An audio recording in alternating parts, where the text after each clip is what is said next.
Bana Masani. Bana kwani dakika 5 ndio hii hata hajafika na nimeambia dakika 5 atakuwa amefika. Mtu pia anasumbua. Kwani ameenda wapi? Sasa jaribu kumpigia.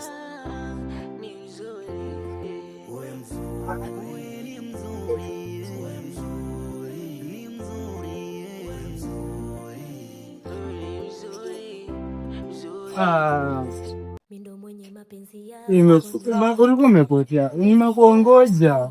Baba, I'm sorry, nimekuja sana. Ni very tunashukuru. Unajua sasa.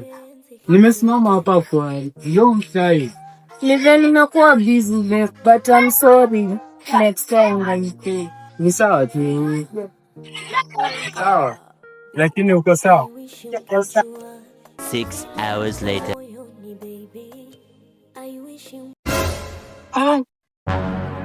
Kama ni wangu huyu. Na nimemwacha tu kwa nyumba kama amevaa ile exact level. Kwanza nikipigia simu nisikie venye anasema. Huyu ni kama anataka kuanza kucheza na zangu. Hata hatujaka kwa relationship 2 months zikaisha.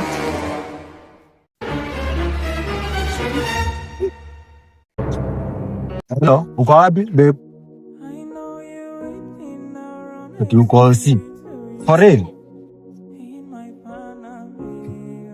Hebu vya daktari simu nisikie sauti yake.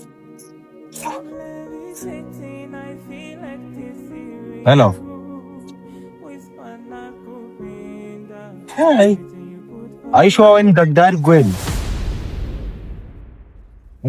Hebu vya sheki niko huko nyuma kwenu, najua nishaona kenye ninaendelea. Huyo msichana ni wangu. Hebu mpe hiyo simu, usimwambie niko huko nyuma yenu. Sio umetoka kwa nyumba ukiniambia unaenda hosi. Alafu sasa inaona hivi. Hapa. Siwezi nikakuamini. Kwanza mama kama amenishikia simu ameniambia babako amekufa. Nini mbaya?